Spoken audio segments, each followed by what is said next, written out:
মিয়ানমারের রাখাইন রাজ্যে বিমান হামলা চালিয়েছে জান্তা বাহিনী। এতে বেসামরিক যে নাগরিক সে নাগরিক হতাহতের আশঙ্কা করা হচ্ছে।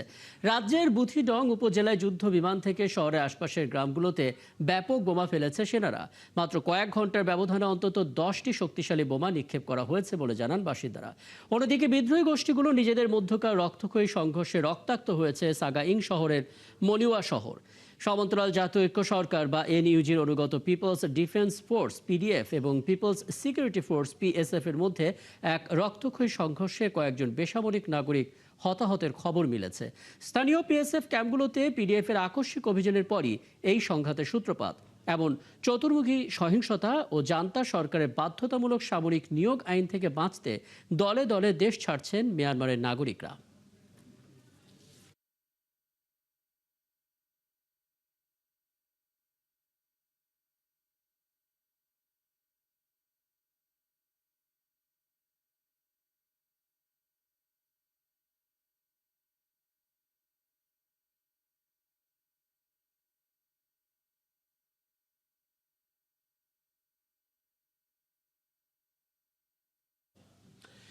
ইউক্রেনের বিভিন্ন শহরে রাশিয়ার ড্রোন ও ক্ষেপণাস্ত্র হামলায় 15 বছর বয়সী এক কিশোর সহ 13 জন নিহত হয়েছেন। এই হামলায় 2 শিশু সহ আহত হয়েছেন আরও 86 জন। স্থানীয় সময় বৃহস্পতিবার কিয়েভের মেয়র টেলিগ্রামে তথ্য নিশ্চিত করেছেন। এছাড়াও রুশ বাহিনীর 7টি গাইডেড বোমা হামলায় খার্কিভ এবং কিয়েভে বেশ কিছু আবাসিক বাড়ি এবং অবকাঠামো ক্ষতিগ্রস্ত হয়েছে। উদ্ধারকর্মীরা ভোর থেকে ধ্বংসস্তূপ সরিয়ে জীবিতদের উদ্ধারের চেষ্টা চালাচ্ছেন। ক্ষতিগ্রস্ত ভবনগুলোতে এখনো মানুষ আটকে থাকার আশঙ্কা রয়েছে। ওদিকে আগুন নিয়ন্ত্রণে দমকল কর্মীরা কাজ শুরু করলেও সেখানে আবারও হামলার ঘটনা ঘটে। একই সময়ে চিকিৎসা কর্মী আহতদের জরুরি চিকিৎসা ও উদ্ধার কাজ পরিচালনা করেন। ইউক্রেনের কর্মকর্তারা জানিয়েছেন, খার্কিভ এবং কিয়েভের পাশাপাশি আরও কয়েকটি শহরে হামলা চালিয়েছে রুশ বাহিনী।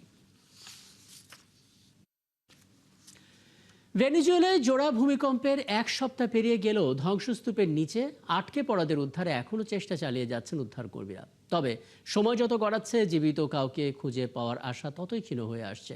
অন্যদিকে প্রাণে বেঁচে যাওয়া হাজারো মানুষ মানবিক সংকটে দিন কাটাচ্ছেন। সবশেষ হিসেব অনুযায়ী ভূমিকম্পে নিহতদের সংখ্যা বেড়ে দাঁড়িয়েছে 2295 জনে। আহত হয়েছেন 11,000-এরও বেশি মানুষ। এছাড়াও এখনও প্রায় 50,000 মানুষ নিখোঁজ রয়েছে বলে জানিয়েছে জাতিসংঘ। বাকিরা জানাচ্ছেন মনিরুজ্জামান বাবু। ভূমিকম্পের এক সপ্তাহ পেরিয়ে গেলেও ধ্বংসস্তূপ থেকে প্রিয়জনকে জীবিত ফিরে পাওয়ার আশা পুরোপুরি ছাড়েননি স্বজনরা। তবে সময় পার হওয়ার সাথে সাথে তাদের সেই আশা এখন নিভে আসছে। শক্তিশালী জোড়া ভূমিকম্পে ধূলিসাৎ হয়ে গেছে ভেনেজুয়েলার গোটা উপকূলীয় অঞ্চল। সবচেয়ে ক্ষতিগ্রস্ত লা গুয়াইরা শহরের ধসে পড়া ভবনগুলোতে জীবিত আর কেউ নেই নিশ্চিত হয়ে সেগুলোকে মৃত বা ডি চিহ্ন দিয়ে চিহ্নিত করেছেন উদ্ধারকর্মীরা। প্রতিদিনই ধ্বংসস্তূপ থেকে বের করা হচ্ছে অসংখ্য মৃতদেহ। আমরা এখন এমন এক পর্যায়ে পৌঁছেছি যেখানে অবশিষ্ট উদ্ধার কাজগুলোই সবচেয়ে কঠিন। সাধারণত প্রথম 24 ঘন্টার মধ্যেই প্রায় 80% উদ্ধার কাজ সম্পন্ন হয়ে যায়। ধ্বংসস্তূপের নিচে প্রাণের খোঁজের চেয়েও টিকে থাকার লড়াই বড় হয়ে উঠেছে। ভেঙে পড়েছে স্বাভাবিক জীবনযাত্রা, দেখা দিয়েছে তীব্র খাদ্য ও পানি সংকট। ত্রাণ শিবিরের সামনে এক মুঠো খাবারের জন্য মানুষের হাহাকার আর কাড়াকাড়ি রূপ নিয়েছে চরম বিশৃঙ্খলায়। এর মাঝেই দেখা দিয়েছে ব্যাপক চুরি ও লুটপাট। এটি অত্যন্ত কঠিন এক সময়। আমাদের অবশ্যই মনোবল অটুট রাখতে হবে। এই দুর্যোগের পর রাজধানী কারাকাসের হাসপাতালগুলোয় উপচে পড়ছে আহত মানুষের ভিড়। প্রয়োজনীয় চিকিৎসা সরঞ্জামের তীব্র ঘাটতি থাকায় চিকিৎসকদের কেবল গুরুতর রোগীদেরই অগ্রাধিকার দিতে হচ্ছে। এর উপর হাম ও ডিপথেরিয়ার মতো সংক্রামক রোগ ছড়িয়ে পড়ার মারাত্মক ঝুঁকি তৈরি হয়েছে বলে সতর্ক করেছে বিশ্ব স্বাস্থ্য সংস্থা। নিহতের সংখ্যা বাড়তে থাকায় অন্তর্বর্তীকালীন প্রেসিডেন্ট ডেলসি রদ্রিগেজ 7 দিনের রাষ্ট্রীয় শোক ঘোষণা করেছেন। এমন চরম মানবিক সংকটের মুখে বিশ্ব খাদ্য কর্মসূচি এরই মধ্যে ভেনেজুয়েলার 5 লাখ মানুষের 3 মাসের খাবারের জন্য জরুরি ভিত্তিতে $5 কোটি সহায়তা চেয়েছে। মনিরুজ্জামান বাবু, 71। ইউরোপ জুড়ে বয়ে যাওয়া ভয়াবহ তাপদাহে কেবল স্পেনেই জুন মাসে 1,000-এরও বেশি মানুষের মৃত্যু হয়েছে। জার্মানি, পোল্যান্ড, চেক প্রজাতন্ত্র, স্লোভাকিয়া এবং হাঙ্গেরিতেও তাপমাত্রার আগে সব রেকর্ড ভেঙে গেছে। ফ্রান্সে গড় তাপমাত্রা বাড়ার পাশাপাশি ইতিহাসের সর্বোচ্চ রাতের তাপমাত্রা রেকর্ডও করা হয়েছে, যা জনজীবনকে চরম সংকটে ফেলেছে। সৃষ্টি ঘটক জানাচ্ছেন বিস্তারিত। চলতি বছরের প্রথম 6 মাস স্পেনের ইতিহাসে এ যাবৎকালের উষ্ণতম সময় হিসেবে রেকর্ড করা হয়েছে। দেশটিতে শুধু জুন মাসেই তাপপ্রবাহে প্রাণ হারিয়েছে 1,000-এর বেশি মানুষ। নিহতের এই সংখ্যা গত বছরের তুলনায় দ্বিগুণেরও বেশি। বিজ্ঞানীদের সংগঠন ওয়ার্ল্ড ওয়েদার অ্যাট্রিবিউশন জানিয়েছে, জলবায়ু পরিবর্তন ছাড়া জুনের এই সময়ে এ ধরনের তীব্র তাপদাহ হওয়া প্রায় অসম্ভব ছিল। এই তাপপ্রবাহকে ইউরোপের ইতিহাসে ভয়াবহতম হিসেবে বর্ণনা করা হয়েছে। রেকর্ড গরমে ভয়াবহ দুর্যোগপূর্ণ আবহাওয়া এখন ফ্রান্সেও। নজিরবিহীন তাপপ্রবাহে মৃত্যুর সংখ্যা বেড়ে যাওয়ায় প্যারিসের শেষকৃত্য সেবা প্রতিষ্ঠান ও মর্গগুলোতে ধারণ ক্ষমতার সংকট দেখা দিয়েছে। গ্রীষ্মকালে সাধারণত শেষকৃত্য সেবা প্রতিষ্ঠানগুলোর ধারণ ক্ষমতা 30 থেকে 45% ব্যবহৃত হয়, কিন্তু বর্তমানে সারা দেশে সেই হার 66% ছাড়িয়ে গেছে। ফ্রান্সে গত 24 জুন বুধবার দেশটির ইতিহাসের সর্বোচ্চ তাপমাত্রা রেকর্ড করা হয়। ওই দিন দেশটিতে অন্তত 1,200 মানুষের মৃত্যু হয়। পরের 2 দিন বৃহস্পতি ও শুক্রবার মারা যান আরও 1,400 জন করে। এ সংখ্যা আরও বাড়তে পারে বলেও শঙ্কা প্রকাশ করেছে স্বাস্থ্য কর্তৃপক্ষ। জার্মানিতে তীব্র তাপপ্রবাহের মধ্যে পানিতে ডুবে 30 জনের বেশি মারা গেছে। তাপপ্রবাহ শুরু হওয়ার আগে ডিএলআরজি বাসিন্দাদের সতর্ক করে প্রচন্ড গরমে সাঁতার কাটা বা গোসল করতে যাওয়ার ঝুঁকিকে হালকাভাবে না দেখার পরামর্শ দিয়েছিল। বাসায় থাকাই যাচ্ছে না, দরজা জানালা সব খুলে দিয়ে ফ্যান ছেড়ে রাখলেও কোনো ঠান্ডা বাতাস গায়ে লাগছে না। দিনের বেলায় বাসায় থাকছি না, কোনো ঠান্ডা জায়গা খুঁজে সেখানে দিন পার করছি। তবে আমার মনে হয় জানলা দরজা খুলে রাখলে ঘর আরো গরম হয়ে থাকছে, তাই ভারী পর্দা দিয়ে তাপ আটকে রাখার চেষ্টা করছি। ইউরোপের বেশিরভাগ দেশের মতো যুদ্ধবিধ্বস্ত ইউক্রেনেও তাপমাত্রা ছাড়িয়েছে 30 ডিগ্রি সেলসিয়াস। এতে রাজধানী কিয়েভের বাসিন্দাদের পাশাপাশি চরম দুর্বিষহ পরিস্থিতিতে রয়েছে রণক্ষেত্রে রাশিয়ার বিরুদ্ধে যুদ্ধরত সেনারা।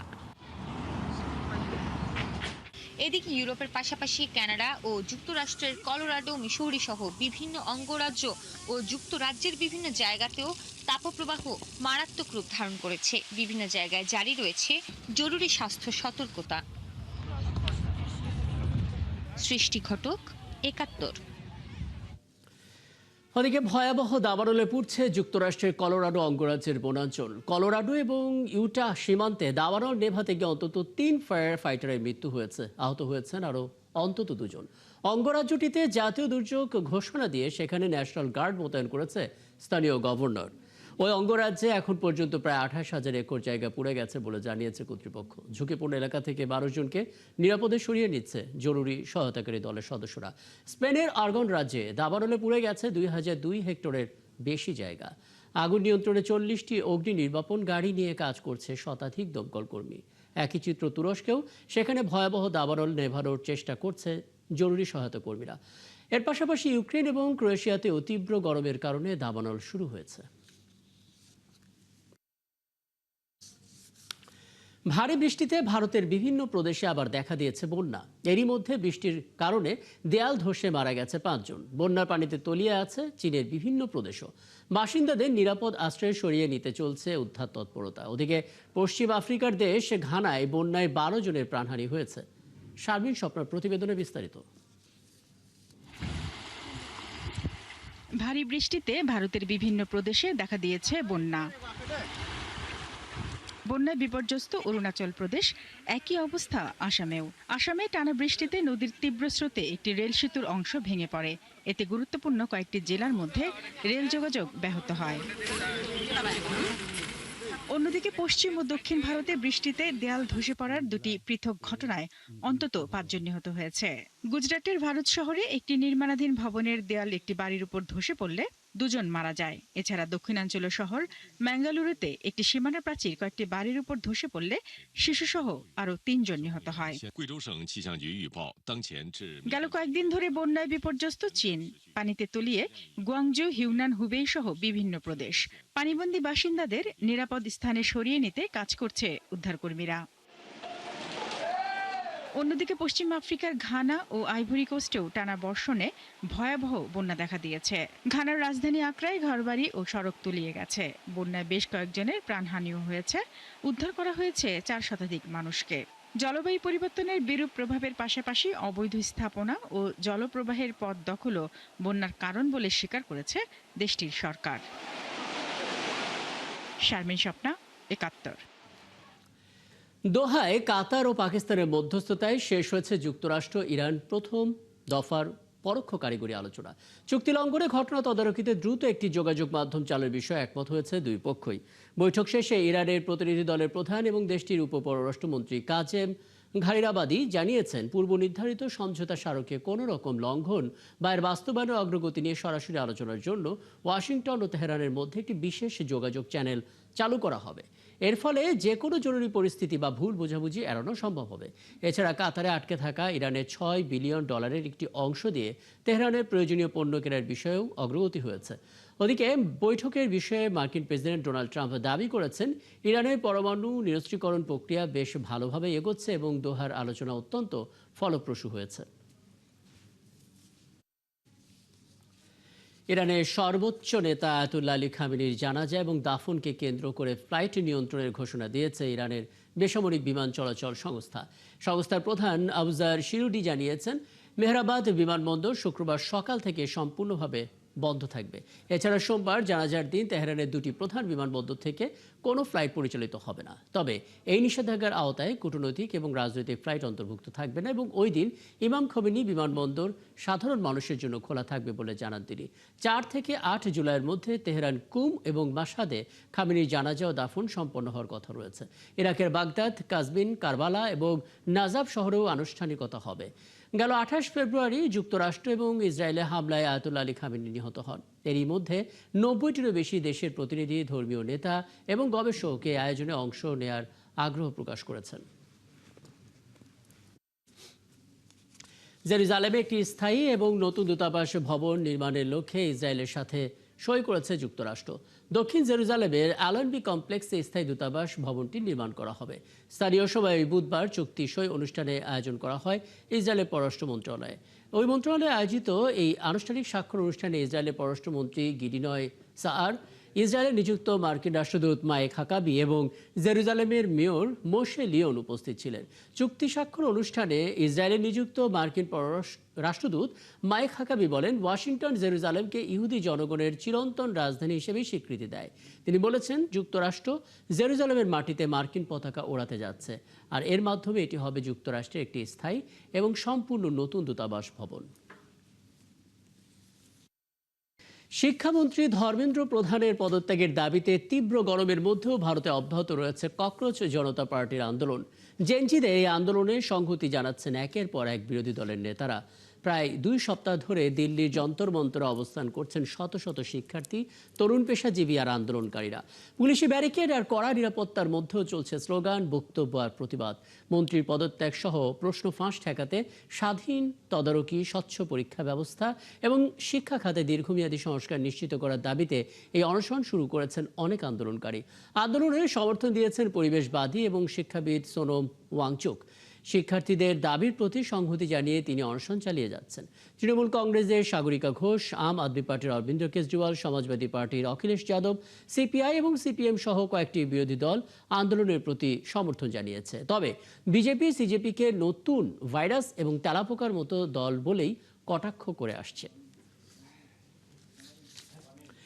লন্ডনে হয়ে গেল চতুর্দশ বাংলাদেশ বইমেলা 2026। 2 দিনব্যাপী চলা এই বইমেলার আয়োজন করেছে যুক্তরাজ্যের সম্মিলিত সাহিত্য ও সাংস্কৃতিক পরিষদ। প্রবাসীদের প্রত্যাশা, প্রতি বছর এমন আয়োজন অব্যাহত থাকবে এবং নিজের দেশের সংস্কৃতির সাথে পরিচিত হওয়ার সুযোগ আরও বাড়বে। লন্ডন থেকে সহকর্মী আরিফ মাহফুজ জানাচ্ছেন বিস্তারিত। বই প্রেমীদের পদচারণায় মুখর হয়ে উঠেছিল লন্ডনের বইমেলা। নতুন বইয়ের প্রকাশনা, বই বিক্রি এবং সাহিত্য আড্ডায় প্রাণ ফিরে পেয়েছিল প্রবাসী বাংলা সংস্কৃতির অন্যতম এই আয়োজন। মেলায় প্রকাশক ও স্টল মালিকদের ভাষ্য, প্রবাসীদের আগ্রহে বইয়ের বিক্রিও ছিল সন্তোষ। বাংলাদেশে থাকতে আমরা অনেক পড়তাম বাংলা বই, এখন যেহেতু এই বই মেলার উদ্যোগে আমাদের আসা হয় এবং বইগুলো পাওয়া হয়, আমরা সারা বছরের জন্য বই কিনে রাখি। বই থেকে বই প্রকাশ হওয়ার সুবিধা হচ্ছে, দেশ থেকে যখন বই প্রকাশ হয় তখন আমরা তো অনেক সময় শ্বশুরে বই মেলাতে উপস্থিত হতে পারি না, কিন্তু এখানে বই মেলাতে আমরা শ্বশুরে উপস্থিত হতে পারি। প্রবাসী বাংলা ভাষা, সাহিত্য ও সংস্কৃতির বন্ধন আরো দৃঢ় করতে এই বইমেলা গুরুত্বপূর্ণ ভূমিকা রাখছে বলে মনে করছেন আয়োজক ও লেখকরা। এই বইমেলাটা আমাদের অনেক কষ্টের ফসল, আমরা পুরোটা বছর জুড়ে কষ্ট করি যাতে এটাকে সম্মিলিত সাহিত্য সংস্কৃতি পরিষদের বইমেলাকে সফল এবং সার্থক করা। প্রবাসে বাংলা ভাষা ও সাহিত্য চর্চার ধারাবাহিকতা বজায় রাখতে লন্ডনের এই বইমেলা শুধু বই কেনাবেচার আয়োজন মনে করেন না প্রবাসীরা। এই বইমেলা শুধুই বাংলা ভাষা নয়, বাংলা সাহিত্য ও সংস্কৃতিকে নতুন প্রজন্মের কাছে পৌঁছে দিতে এমন উদ্যোগ ভবিষ্যতে আরো অব্যাহত থাকবে এমন প্রত্যাশা আয়োজক ও দর্শনার্থীদের। আরিফ মাহফুজ, ৭১, লন্ডন। দিন দিন সামাজিক যোগাযোগ মাধ্যমের প্রতি মানুষের আসক্তি কেবল বাড়ছেই। সাম্প্রতিক এক আন্তর্জাতিক সমীক্ষায় দেখা গেছে একজন মানুষ দৈনিক ২.৫ ঘন্টার বেশি সময় কাটাচ্ছে এই জগতে, যা বছর শেষে দাঁড়াচ্ছে ৪০ দিনে। বিশ্লেষকরা বলছেন সাশ্রয়ী স্মার্টফোন এবং ইন্টারনেটের সহজলভ্যতা এর মূল কারণ। তবে সোশ্যাল মিডিয়া ব্যবহারে সতর্ক থাকার আহ্বান জানিয়েছেন বিশেষজ্ঞরা। অরিসুল ইসলাম জানাচ্ছেন বিস্তারিত। সকালে ঘুম থেকে ওঠার পর থেকে শুরু করে রাতে ঘুমাতে যাওয়ার আগ মুহূর্ত পর্যন্ত দিনের বড় একটি অংশ এখন কাটে স্মার্টফোনের স্ক্রিনে। সামাজিক যোগাযোগ মাধ্যমে স্ক্রল করা, ছবি বা ভিডিও দেখা কিংবা সবার সাথে যুক্ত থাকার এই অভ্যাস আজ বিশ্বের কোটি কোটি মানুষের দৈনন্দিন জীবনের অবিচ্ছেদ্য অংশ হয়ে উঠেছে। অথচ ২০১০ সালে যখন প্রথম সোশ্যাল মিডিয়া ডে উদযাপনের সূচনা হয়, তখন হয়তো কেউ কল্পনাও করেনি অল্প কয়েক বছরের ব্যবধানে এই মাধ্যম মানুষের জীবনযাপন, যোগাযোগ, বিনোদন, এমনকি চিন্তা চেতনার উপর এত গভীর প্রভাব ফেলবে। ১৬ বছর পর ২০২৬ সালের ডেটা রিপোর্টালের গ্লোবাল ওভারভিউ রিপোর্ট বলছে বিশ্বের ২/৩ বেশি মানুষ এখন সামাজিক যোগাযোগ মাধ্যম ব্যবহার করছে, সংখ্যায় যা প্রায় ৫৬৬ কোটি। অথচ ২০০৫ সালেও এই সংখ্যাটি ছিল মাত্র ৫০ কোটি। সমীক্ষা বলছে একজন সাধারণ ব্যবহারকারী দৈনিক গড়ে ২.৫ ঘন্টার বেশি সময় কাটায় ফেসবুক, ইনস্টাগ্রাম কিংবা টিকটকের মতো প্ল্যাটফর্মে। আপাত দৃষ্টিতে এই সময়টুকু খুব কম মনে হলেও সপ্তাহে তা দাঁড়ায় ১৮.৫ ঘন্টার বেশি। আর বছর শেষে হিসাব করলে দেখা যায় জীবনের মূল্যবান ৪০টি দিন মানুষ কাটিয়ে দিচ্ছে স্ক্রল করে। এক দশক বা পুরো জীবনের হিসেবে যা রীতিমতো চমকে ওঠার মতো। তবে বিশ্বজুড়ে এই ব্যবহারের চিত্রটা এক নয়। জনসংখ্যার অনুপাতে সবচেয়ে বেশি ব্যবহারকারী পূর্ব এশিয়ায় প্রায় ৮৮.১%। এরপরেই রয়েছে ইউরোপ ও আমেরিকা, গড়ে ৭০% বেশি। বিপরীত চিত্র আফ্রিকার দেশগুলোতে। সেন্ট্রাল আফ্রিকায় মাত্র ১২.১% মানুষ সোশ্যাল মিডিয়া ব্যবহার করেন, আর পূর্ব ও পশ্চিম আফ্রিকাতেও এই হার ২০%-এর নিচে। বিশ্লেষকদের মতে মূলত সাশ্রয়ী স্মার্টফোন এবং ইন্টারনেট সংযোগের সহজলভ্যতাই এই আসক্তির মূল কারণ। তারা বলছেন প্রযুক্তির বিস্তার বিশ্বকে হাতের মুঠোয় এনেছে সত্যি, তবে ভার্চুয়াল জগতের এই আসক্তি জীবনের মহামূল্যবান সময় কেড়ে নিচ্ছে। তাই সোশ্যাল মিডিয়া ব্যবহারে সতর্ক থাকার আহ্বান বিশেষজ্ঞদের। অরিসুল ইসলাম, ৭১। এই ছিল এখনকার আয়োজনে বিশ্বের আরো নতুন কিছু খবর এবং তার বিশ্লেষণ নিয়ে আগামীকাল সকাল ৯:৩০ আবারও হাজির হবে বিশ্বযোগ। সরাসরি সংবাদ অনুষ্ঠান দেখতে চোখ রাখুন ৭১-এর ফেসবুক পেজে এবং সাবস্ক্রাইব করুন ৭১ ইউটিউব চ্যানেল। থাকুন ৭১-এর সাথে।